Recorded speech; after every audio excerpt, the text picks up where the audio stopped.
con las funciones del hombre y las funciones de la mujer. Las funciones hombre-mujer.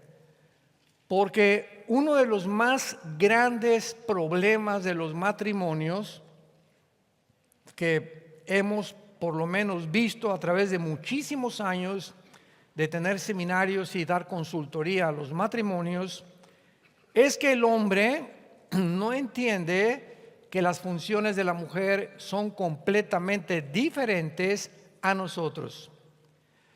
No entienden muchos hombres, como yo también era bien cabezón, ¿verdad?, que las mujeres piensan completamente diferente a nosotros, actúan diferente a nosotros y además hablan más que nosotros. Las mujeres están platicando y se despiden, nos vemos, ya se pararon de la mesa, se siguen saludando adiós, llegan a su cuarto y se despiden otra vez por teléfono. Entonces nosotros no somos así. Se juntan, yo he ido por mi esposa, me dice voy a estar con unas amigas, ¿verdad?, cristianas, vamos a estar platicando. La dejo como a las 4 o 5 de la tarde, llego a las 8 o 9 de la noche por ella y siguen platicando. O sea, yo no lo entendía yo, ¿no? Nosotros nos juntamos a los 15, 20 minutos, arreglamos el negocio, lo que tengamos que hablar, pero platicar 3 o 4 horas. Y uno de mis problemas más serios que tuve con Marta, mi esposa, era que cuando me sentaba yo a platicar con ella, ella es testigo de todo lo que yo estoy hablando en este momento, pues le daba el avión.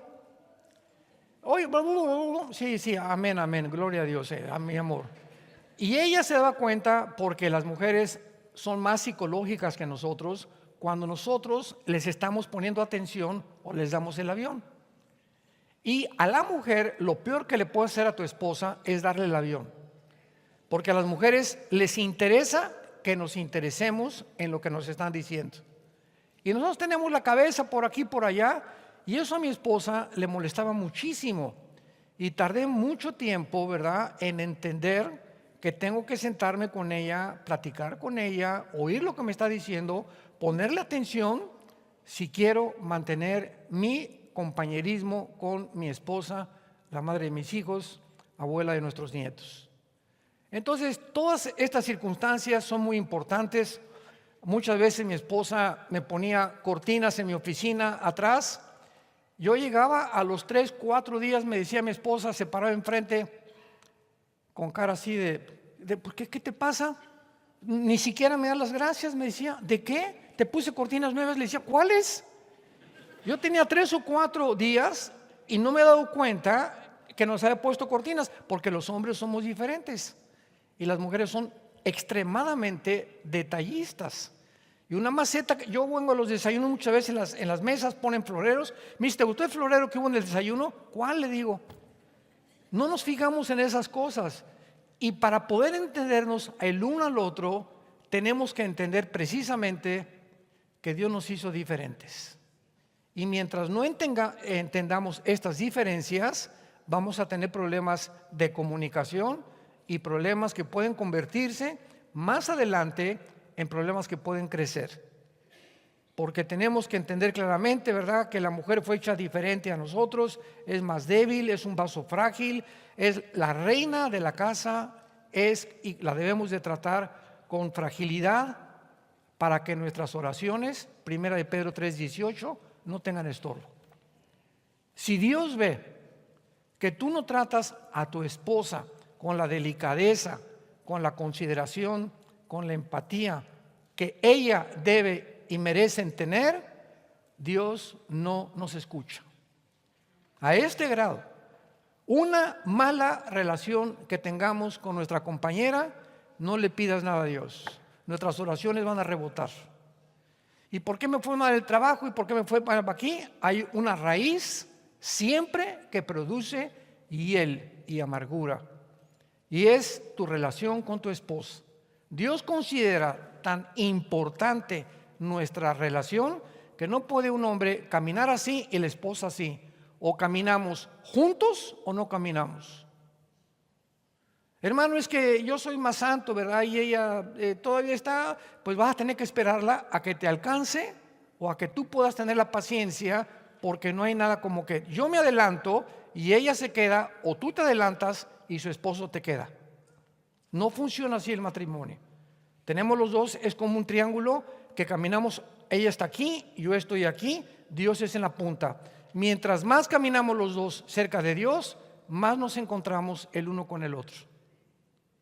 Porque esta es la relación perfecta, caminar los dos con la palabra de Dios para que podamos verdaderamente estar unidos al final, y es Cristo el pegamento que nos mantiene hasta que Él regrese. Muy bien. No cabe duda que vivimos una de las épocas más confusas, política, económica, religiosa, espiritual, y por si fuera poco, de géneros. Increíble. Trágicamente, el factor para el debilitamiento de la definición de los roles en la familia, en el matrimonio, es que el hombre y la mujer son iguales sin diferencia de funciones. Y desgraciadamente hay muchas mujeres, y he oído también a algunos líderes o algunas, vamos a ver, que dirigen iglesias usando Gálatas 3:28. Lo voy a leer rápidamente. Gálatas 3:28. Dice Pablo: ya no hay judío ni griego, no hay esclavo ni libre, no hay varón ni mujer, porque todos nosotros somos uno en Cristo Jesús.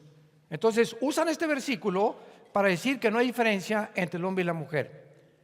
En un sentido es verdad, porque los dos fuimos creados a su imagen y semejanza, pero sí hay función en roles, sí hay función en responsabilidades, porque vamos a ver por qué Dios le entregó el liderazgo al varón y por qué es el varón el que es responsable delante de Dios de cómo funciona una familia. No la mujer, somos nosotros los varones.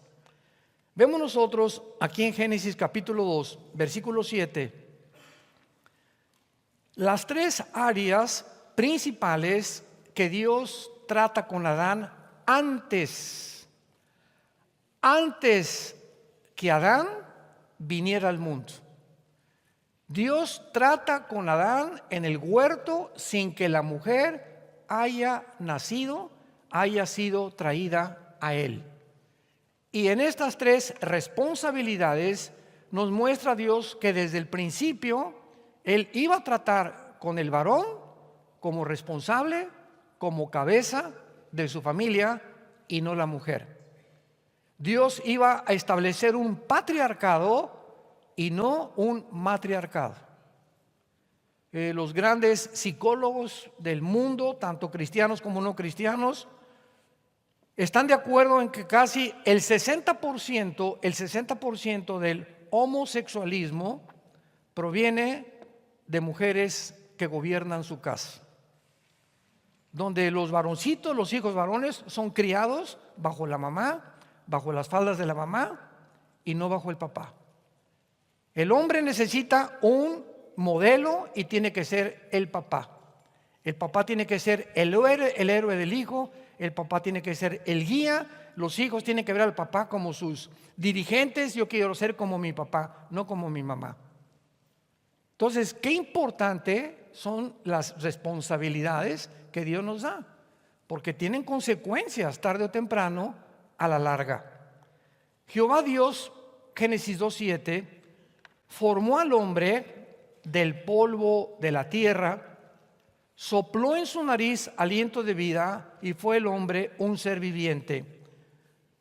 Cuando una vez en una universidad tuve un debate me acuerdo en los 80s, en la Facultad de Filosofía y Letras de la UNAM, casi todos eran en aquel tiempo comunistas, ateos, sin saber ni lo que estaban diciendo. Fui a dar una conferencia sobre las evidencias científicas de la Biblia. Y pues todos estaban interesados, ¿verdad? ¿Qué de ciencia? Si es un libro religioso. Y comencé a desarrollar la conferencia para decirles, en la Biblia encontramos más evidencias científicas que en la teoría de la evolución.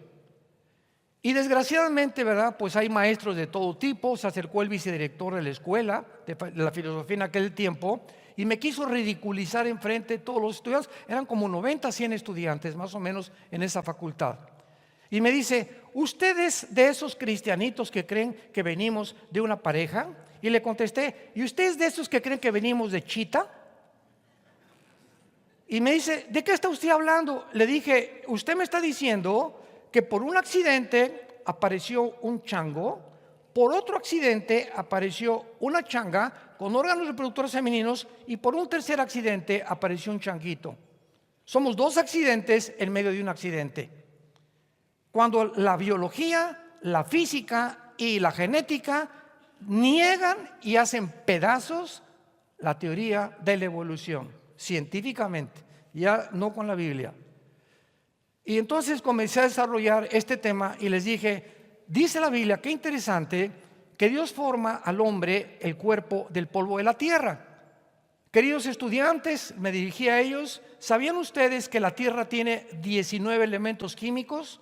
Fosfato, flúor, yodo, sodio, etcétera, etcétera, que son los 19 elementos químicos que tiene el cuerpo humano. ¿Y sabían que la tierra tiene 4 gases, oxígeno, nitrógeno, etcétera, etcétera, que son los 4 gases que tiene el cuerpo humano? ¡Qué cosa tan interesante! ¿Y sabían ustedes que todo lo que Dios creó y los árboles frutales es la comida que Dios diseñó para nuestro cuerpo? Dios pone en todas las hierbas, en las plantas, en las raíces de los árboles y en las frutas los elementos, los nutrientes, las vitaminas, los minerales que nuestro cuerpo necesita, porque fuimos hechos de la tierra, el cuerpo humano. ¡Qué tremendo! Una vez que Adán estaba ya formado como con su cuerpo, Dios hace algo que Dios no hizo con los animales. Y Dios hizo esto sobre Adán. Dios le infunde al ser humano algo que los animales no recibieron, que se llama el espíritu. Hace muchos años, cuando Caleb, nuestro hijo, era niño, chiquito, Marta y yo lo llevamos al pediatra. Y me acuerdo que una vez lo acostaron, tenía como 6 meses, y nos dice el pediatra: ¿ven ustedes aquí el hoyito que tiene aquí arriba del coxis? Sí, me dice: ahí estaba la cola. Mi esposo y yo nos volteamos. Un pediatra, no saben ustedes los títulos tan elevados que tenía en la medicina, de los más altos pediatras. Su esposa era cristiana y pues nos recomendó con su esposo. Le dije: ¿cómo que la cola? Me dice: pues sí. ¿Y qué le pasó a la cola? Dice: la evolución se fue perdiendo, pero nacimos con cola. Y aquí está la prueba, me dice.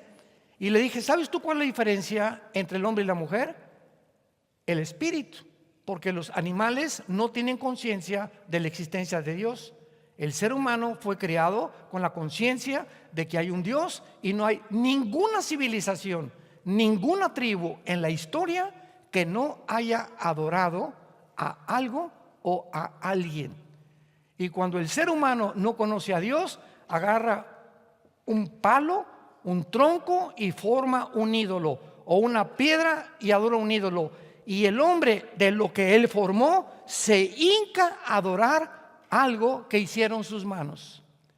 Como dijo Sigmund Freud, el psicólogo vienés, el hombre es incorregiblemente religioso. ¿De dónde viene esta religiosidad? ¿De dónde viene este deseo de adorar algo o a alguien? A la luna, o en Teotihuacán vamos a cargarnos de la energía de la luna, o el sol, o las estrellas. Pero el ser humano fue creado para adorar. ¿Y de dónde vinieron las religiones? De este instinto, porque fuimos creados para ser eternos y traemos dentro la eternidad. Y por eso la Biblia dice que recibimos el espíritu y el hombre fue hecho un ser viviente. Vean ustedes el versículo 8 y el versículo 9 de Génesis capítulo 2. Jehová Dios plantó un huerto en Edén, al oriente, y puso allí al hombre que había formado. Jehová hizo nacer de la tierra todo árbol delicioso a la vista, bueno para comer, árbol en medio del huerto, y el árbol de la ciencia del bien y del mal. Vean ustedes que la Biblia dice que cuando Dios formó al hombre, lo formó fuera del Edén, no en el Edén. ¿Ya se fijaron? Dichosos los que trajeron su Biblia. Los demás están, ¿qué dijo? Jehová plantó un huerto en Edén al oriente y allí puso al hombre. Y lo primero que Dios le da al hombre como responsabilidad lo encontramos en el versículo que sigue, versículo 15. Tomó Jehová Dios al hombre para que lo labrara y lo guardara. Todo esto ha dado la controversia de que los días de la creación no fueron de 24 horas. Los primeros 3 días de la creación no había sol ni había luna. Y dicen muchos, ¿cómo puede haber 24 horas? ¿Que no fueron 1000 años cada día que Dios dice? ¿O qué dice la Biblia que fue creados de acuerdo a la tarde o a la mañana? Y ha habido controversia de astrónomos cristianos que dicen, ¿verdad?, que pudo haber sido de 1000 años cada uno de los días, porque es imposible que en el 6º día Dios haya nombrado a Abraham responsable del huerto para que lo labrara y lo guardara. Número 2, dice el hombre, le presenta a los animales, versículo 19, para que Adán le ponga nombre a todos los animales. Y número 3, versículo 21, Dios hace caer a Adán en un sueño profundo, mientras que éste dormía, toma una de sus costillas, cierra la carne en su lugar, y de la costilla, la palabra costilla en el hebreo es Selah, con T de tío, S de Samuel, E de Enrique, L de Lola, A de Armando, Selah, que significa del lado o del costado. De ahí Dios saca una costilla y hace al hombre una mujer, le hace del hombre una mujer y la trae al hombre. Qué interesante que se descubra que es en los huesos donde se forma la sangre. Cuando yo les pregunto a muchos estudiantes, ¿quién fue primero, el huevo o la gallina? ¿Qué contestarías tú? ¿Y quién puso la gallina? Porque todas las gallinas vienen de huevo. Y si hay huevo, pues tuvo que haber una gallina. Bueno, vamos a voltear la pregunta. ¿Quién fue primero, el hombre o la mujer? El 90% de los estudiantes científicos, médicos con los que hemos estado en hospitales nos contestan, tuvo que haber sido una mujer, porque todos venimos de una mujer. No hay nadie en el mundo que no haya tenido mamá. Y la Biblia nos dice que no fue así, que primero fue el hombre y del hombre saca Dios a la mujer. Y cuando se descubre la genética de que la mujer tiene cromosomas XX y el hombre XY, nos damos cuenta por qué la sabiduría y la declaración científica de la Biblia de que Dios no podía sacar de la mujer al hombre por tener 2 cromosomas XX, pero como el hombre tenía la X y tenía la Y del material genético de la mujer, del hombre, Dios saca a la mujer, porque si hubiera sido al revés, no hubiéramos podido reproducirnos genéticamente. Esto fue escrito hace más de 3.500 años. Médicos que nos acompañen, señores científicos, agnósticos y ateos. ¿Quién le dijo a Moisés cuando escribió el Génesis que fuimos formados del polvo, que fuimos formados genéticamente, que fue primero el hombre y de ahí sacó la mujer? ¿Quién le dijo a Moisés los datos tan importantes que se descubren después? Que la sangre se forma dentro de los huesos y que es de la sangre de donde Dios hace al hombre, y que es a través de la circulación de la sangre que tenemos la vida, porque la Biblia escribió antes que se descubriera la circulación de la sangre que la vida del hombre está en la sangre. Y actualmente vas a una biometría hemática o vas a cualquier laboratorio que te hagan, y en la sangre está si tienes esto, si tienes linfocitos, eritrocitos, glóbulos blancos, todo se encuentra absolutamente en la sangre. Y lo más interesante es que a través de la sangre se transmite el pecado.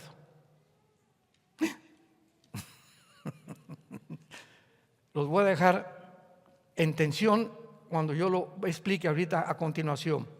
Bueno, entonces esto es muy importante porque la creación del hombre nos muestra claramente que el hombre recibe las responsabilidades de cuidar, de ponerle nombre a los animales, y la mujer es sacada del varón y no el varón de la mujer. Repito, por cuestiones genéticas que después se descubrieron por el doctor Collins, director del genoma humano en la última década del siglo pasado.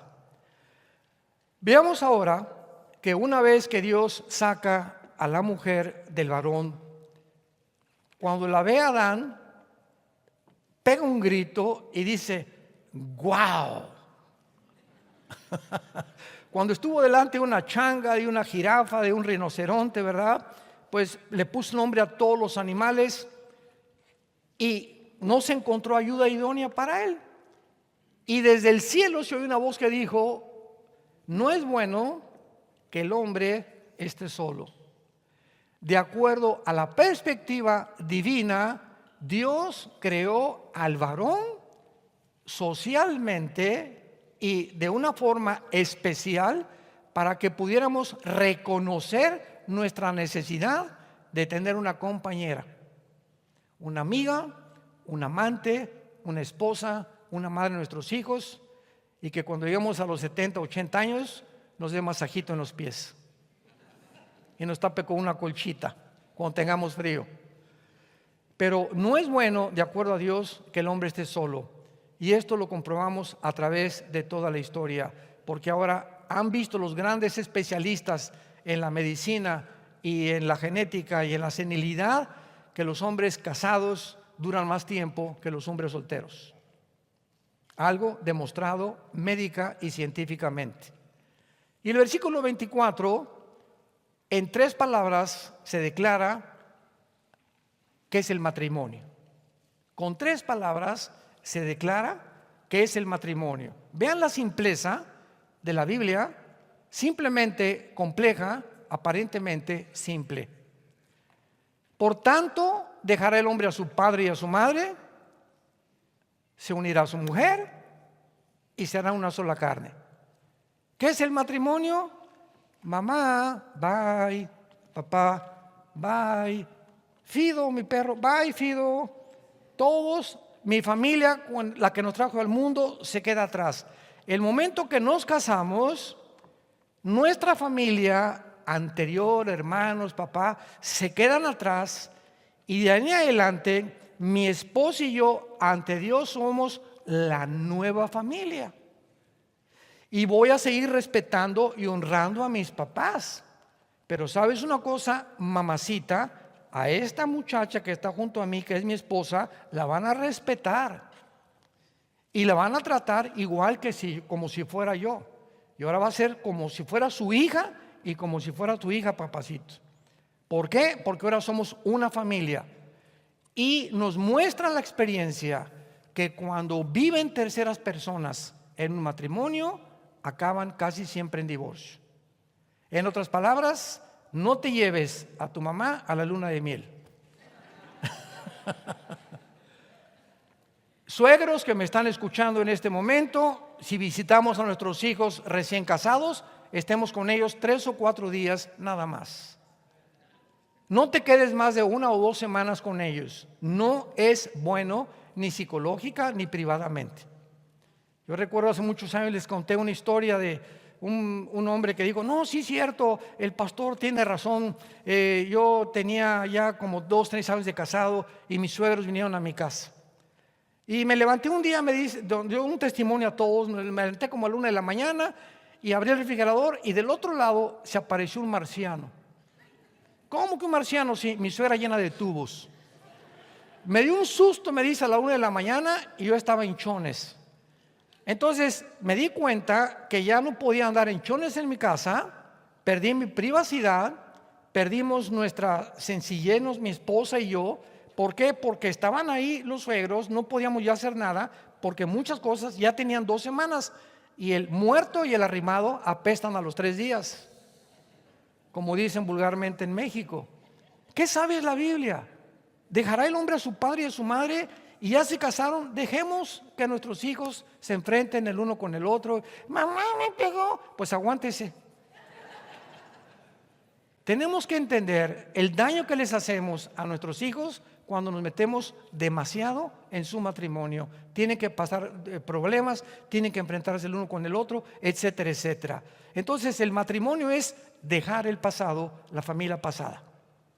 Ya ahora mi esposa, escuchen esto, finalmente, en el primer punto, es mi principal prioridad. No mis papás, ni mis hermanos, ni mi perro. Mi esposa es, de ahí en adelante, después de Dios, mi principal prioridad. Primero Dios, después mi esposa, en tercer lugar mis hijos, en cuarto lugar mi familia o mi trabajo. Esta es la prioridad establecida en la Biblia por Dios. Si tú pones en tu nuevo matrimonio, es que tú no eres como mi mamá, y no me haces los huevos como mi mamá, y no cocinas como mi mamá, y comenzamos a compararnos, en ese momento vas a destruir psicológicamente a tu esposa, porque te va a contestar, tienes razón, no soy tu mamá, soy tu esposa. Y si tu mamá hacía las cosas, ¿verdad? Te vas a acostumbrar a como yo te hago los huevos y te aguantas. En segundo lugar, dejará el hombre a su padre y a su madre, se unirá a su mujer. El matrimonio es la unión física, sexual de un hombre y de una mujer. Esta es la razón por la que la mujer tiene órganos reproductores femeninos y el hombre tiene órganos reproductores masculinos. Es la masculinización y la feminidad de dos seres completamente diferentes que al unirse de una forma maravillosa, Dios trae familia a este mundo. Los órganos de la mujer fueron desarrollados para que fuera mamá desde niña. Las niñas ya con las muñecas, los niños con los carros de bomberos, de la policía, quieren ser soldados, quieren ser etcétera, etcétera. Las niñas quieren ser princesas, sueñan con un príncipe azul. Desde chiquitos el hombre y la mujer somos completamente diferentes. Qué tristeza que en el siglo que vivimos quieran invertir los papeles y decirle al niño, juega con las muñecas, y a las muñecas, juega con el carro de bomberos, y despersonalizarlos y robarles su identidad. No hay crimen más grande que se pueda cometer. Esto significa una cosa: el sexo fue creado para ser usado única y exclusivamente dentro del núcleo y de la dimensión del matrimonio. Nunca antes del matrimonio, y en el matrimonio nunca con otra mujer que no sea tu esposo, ni con otro hombre que no sea tu esposo, porque se llama adulterio a los ojos de Dios. Y el que comete adulterio, Proverbios 6:32, corrompe su alma, heridas y vergüenza hallará, y muchos años tardará para que tu esposa te perdone o para que tu esposo te perdone. Es el enemigo más grande que existe dentro de un matrimonio, el adulterio. Se unirá a su mujer y serán una sola carne.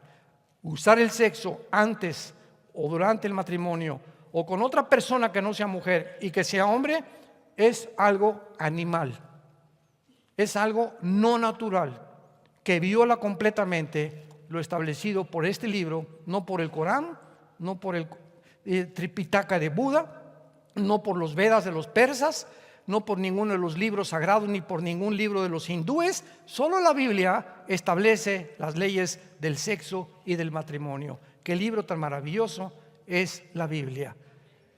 Y finalmente, y serán una sola carne.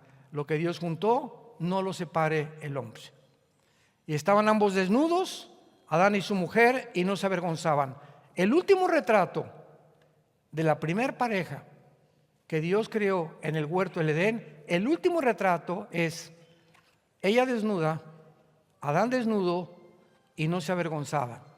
No había temor, se podían ver a los ojos, con sinceridad, se amaban, pero algo sucedió en la creación del hombre y la mujer, que todos lo sabemos. Hicieron caso a Satanás, participaron del árbol de la ciencia, el conocimiento del bien y el mal, y le dijeron a Dios, Dios, ahora vamos nosotros a determinar qué es bueno y qué es malo. No necesitamos que tú legisles la moral, no, yo voy a decidir qué es bueno y qué es malo. Y desde ahí hasta nuestros días, el hombre ha llegado a tal confusión que a lo bueno le dicen malo y a lo malo le dicen bueno. Al hombre le dicen mujer, a la mujer le dicen hombre. A esa confusión final llegó el ser humano. Veamos pues ahora que estas funciones fueron hechas completamente diferentes. Y lo primero que encontramos nosotros es que Dios le da este liderazgo al hombre y comprendemos el significado del liderazgo. Cuando el hombre no comprende lo que es un líder, confunde la autoridad con el autoritarismo, confunde el liderazgo con la dictadura. Y el hombre comienza a decir: es que yo soy aquí el que truena los chicharrones y usted tiene que obedecerme, y si quiero ver películas pornográficas las vas a ver conmigo, y vas a hacer esto y vas a hacer aquello. Y hay mujeres que sí, mi amor, lo que tú digas, porque la Biblia dice que debemos estar sujetas a ellos. ¿Cuántas mujeres son tan tontas que creen que eso es someterse al hombre? Y Dios no te manda a ser un borrego que obedezcas a un lobo. ¿Por qué? Porque no has entendido, ni el hombre tampoco, a distinguir lo que es el liderazgo. En primer lugar, esta palabra líder suena a veces muy fuerte para algunas mujeres. Por ejemplo, esta palabra se puede usar para un director de orquesta. Tiene que haber un líder en un director de orquesta. No son dos, ni el violín, ni el violonchelo, ni la trompeta. Tiene que haber un hombre dirigiendo una orquesta. Para un entrenador de un equipo de fútbol tiene que tener un líder. Tiene que tener alguien que dirija a los 11 jugadores en el fútbol soccer. Para un gobernante hay un presidente, no hay dos presidentes. Hay un capitán de un barco, no hay dos capitanes de un barco, hay uno. Para un guía de turistas es un guía el que te guía. Para un jefe militar, el soldado se somete al cabo, el cabo al teniente, el teniente al coronel, el coronel al general. Pero tiene que haber siempre una cabeza en cualquier circunstancia. En una escuela hay un director de escuela. Un piloto tiene que ser el jefe del avión. Y cuando tú vas en un avión comercial, el piloto es el jefe. Y si el piloto dice a un pasajero: te bajas del avión y yo ordeno esto, toda la tripulación se somete al piloto. Durante el vuelo, el único jefe. Puede ir el presidente de la República en el avión, puede ir Juan Charrasqueado en el avión. El jefe es el piloto del avión y se hace lo que el piloto dice. Esto es lo que Dios quiere entender, que el líder masculino no debe pervertir su autoridad en autoritarismo. Recordemos que cuando somos la cabeza de nuestra familia, tenemos que estar antes sujetos a Cristo. 1 Corintios 11:3. Cristo es cabeza del hombre, el hombre es cabeza de la mujer. ¿Quieres ser cabeza de tu mujer? ¿Quieres tú ser el líder de tu casa? Antes sométete a Cristo. Tú no puedes ser líder de tu casa ni tener la autoridad divina mientras tú no te sometas a la autoridad de Jesucristo. Para mandar tenemos que antes someternos a otra autoridad. No hay autoridad sin autoridad. ¿Me siguen? Yo no puedo ejercer una autoridad si yo no estoy sujeto a una autoridad, porque sería completamente, ¿verdad?, algo que no funcionaría.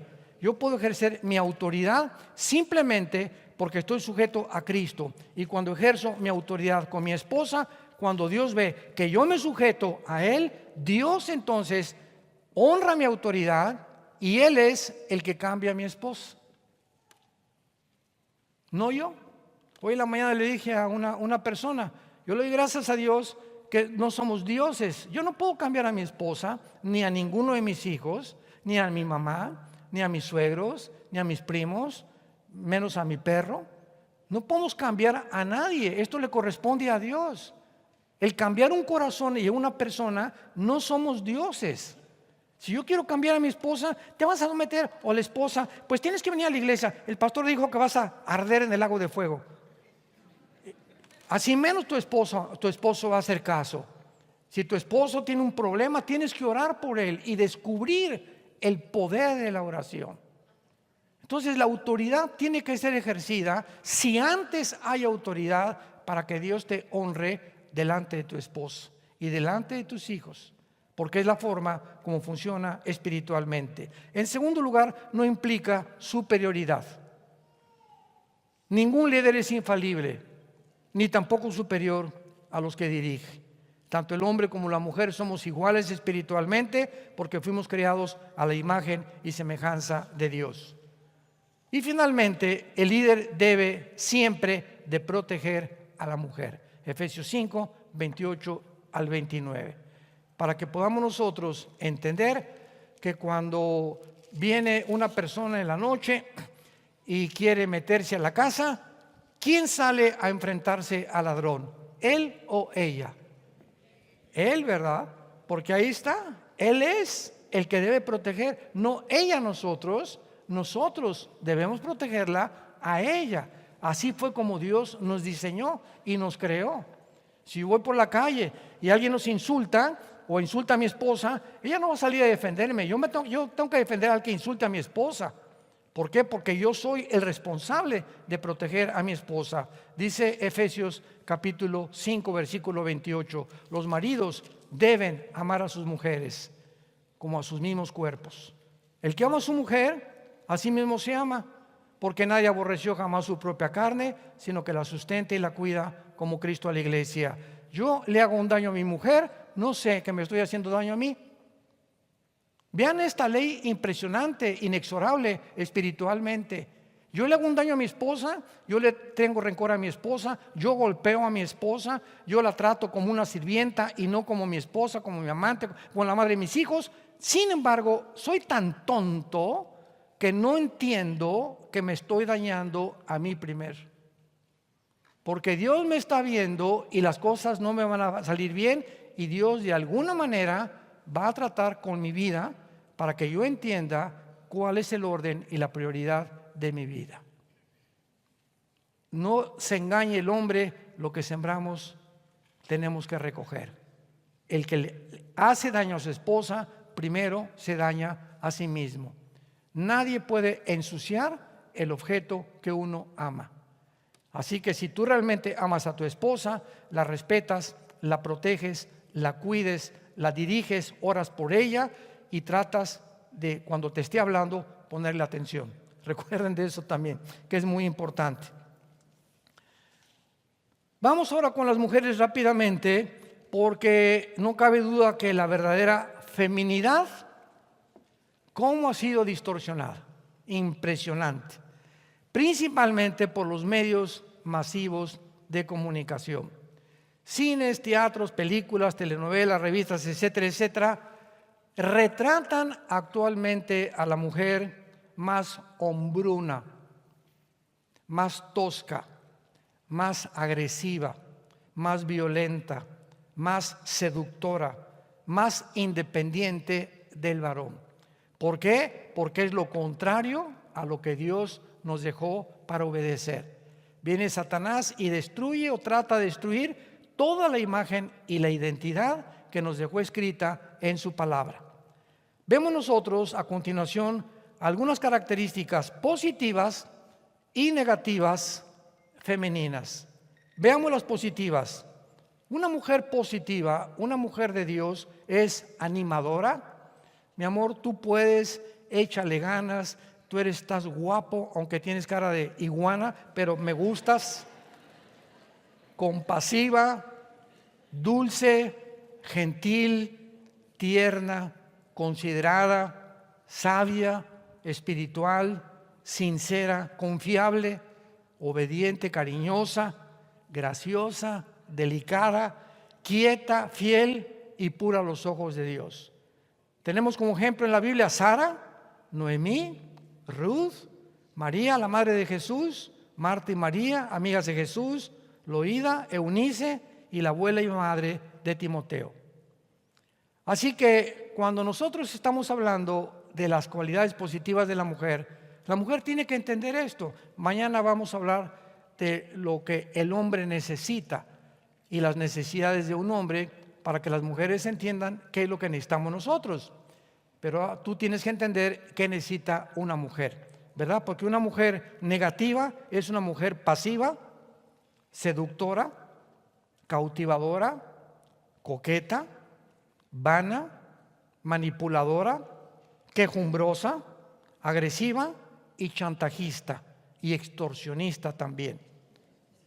Vemos nosotros en Proverbios capítulo 2 que el rey Salomón describe estas características negativas de una mujer. Proverbios 2, 16 al 19.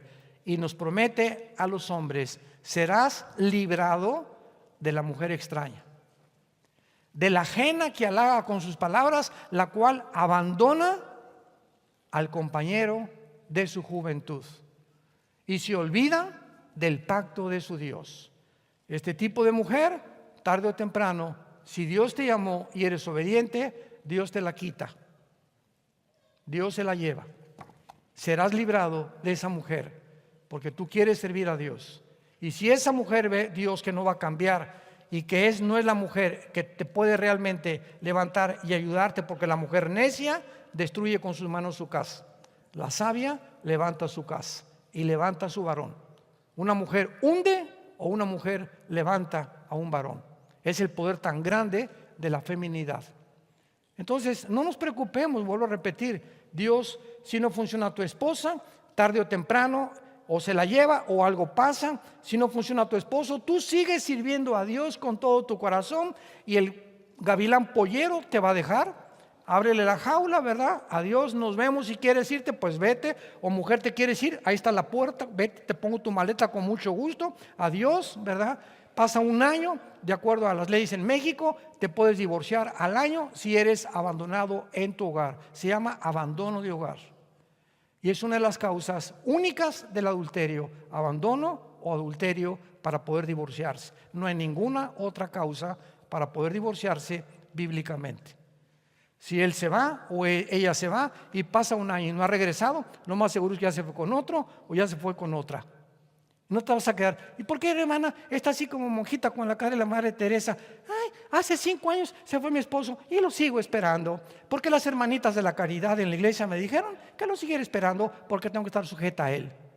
¿Verdad? Esa hermana, ¿verdad?, no es realmente una persona cuerda, ni sabia, ni mucho menos, porque no ha entendido que no nos llamó Dios a servidumbre. 1 Corintios capítulo 7 del 15 en adelante. Cuando eres víctima, Dios te bendice y Dios tiene otro plan para tu vida. Pero cuando tú obedeces a Dios, Dios te premia, te recompensa. Y si un hombre o una mujer estorban el plan de Dios para tu vida, Dios te lo quita de tu vida o te la quita de tu vida. Porque Dios no nos llamó a vivir en esclavitud todos los tiempos de nuestra vida.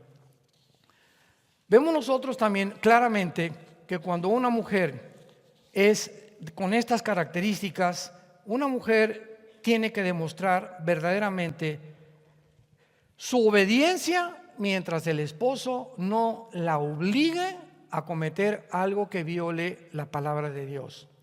Por ejemplo, hay 3 instituciones que Dios fundó. Número 1, el matrimonio y la familia. Número 2, la iglesia. Y número 3, los gobiernos. Si un presidente, no importa el que sea, o un César o un emperador, hacen un edicto desde mañana, se prohíbe de la Biblia, no nos podemos sujetar al gobierno. La iglesia primitiva se tuvo que reunir en las catacumbas porque les prohibieron los césares leer la Biblia y adorar a Dios. No podían obedecer, siguieron reuniéndose y cuando los capturaban, los echaban al Coliseo Romano. Cuando en una institución como en una iglesia el pastor te obliga a hacer cosas que no están en la Biblia, vete a otra iglesia. Porque el pastor no puede violar la palabra de Dios. Un pastor no le puede decir a una pareja, divórciense, tampoco podemos decirle, cásense. Nosotros como pastores damos el consejo nada más. Hermano, me quiero divorciar. Mira, te voy a poner los pros y los contras de tu caso. Pero finalmente yo no te voy a decir que te cases o que te divorcies. Tú eres responsable y tú vas a tomar la decisión. Yo te digo, si tú te casas con ese hombre, te va a ir así y así y así y así. Pero si te casas, va a ser por tu responsabilidad. Yo no te puedo prohibir de decirte, si tú te casas, ya no regresas a la iglesia. Eso es dictadura. Eso es manipulación. Eso es enseñorearse de las ovejas y no somos dueños de ustedes. Nosotros estamos para servirlos a ustedes, para aconsejarlos y dejar que ustedes sean responsables de las decisiones que tomen delante de Dios. De otra manera, esa iglesia es un autoritarismo, es una dictadura, ¿verdad? Es una forma arbitraria de gobernar. No podemos tomar ese papel. Si tu esposo te dice, vamos a ver una película pornográfica porque tienes que sujetar conmigo,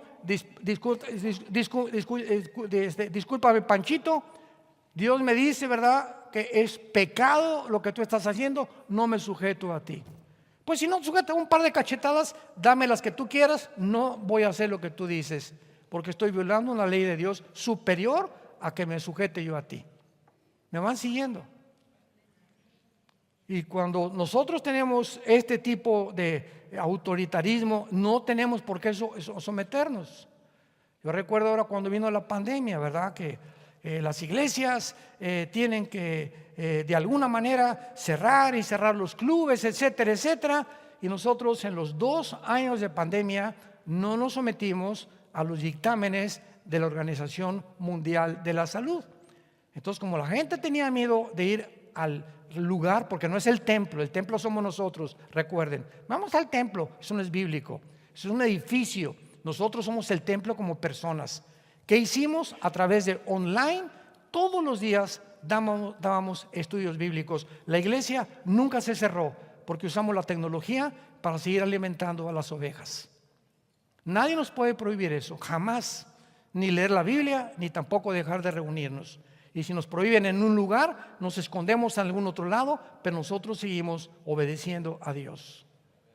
Dice Hechos capítulo 4 que cuando les prohibieron a los apóstoles, ustedes no pueden predicar ya, les contestó Pedro, juzguen si es justo delante de Dios obedecerlos ustedes o obedecer a los hombres. Juzga, Pancho, si es justo obedecerte o obedecer a mi patrón. Juzgue, pastor, usted me está dando una indicación que viola la palabra de Dios, no me someto a ustedes.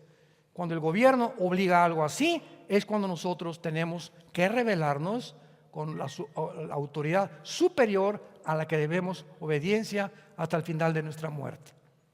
Señor, te damos gracias en esta tarde por tu palabra y te damos gracias porque lámpara es a nuestros pies, lumbrera a nuestro camino. Señor, cuánto anhelamos que nos des un espíritu de sabiduría, de revelación, de inteligencia, de conocimiento, de discernimiento de espíritus. Un mundo tan confundido, donde a través de los medios de comunicación, la televisión, los programas, los gobiernos, manipulados, influenciados por el mundo espiritual de las tinieblas, nos quieren matar, nos quieren debilitar físicamente, mentalmente, quieren arruinar nuestro matrimonio, nuestra familia, nuestros hijos. Pero nosotros no somos de las tinieblas, somos hijos de la luz. Levantemos la lámpara, exhibamos la maldad del mundo y el pecado del mundo, porque no ponemos nada contra la verdad, sino por la verdad. Jesucristo le dijo a Pilato cuando lo iba a condenar: yo para esto he venido al mundo, dijo Jesús, para dar testimonio de la verdad. Todo aquel que es de la verdad, oye mi voz. Señor Jesús, hemos oído tu voz a través de tu palabra y queremos seguirte hasta el final de nuestra vida. Permanecer firmes en la esperanza a la que nos has llamado y discernir, tener esa capacidad espiritual de distinguir entre el bien y entre el mal.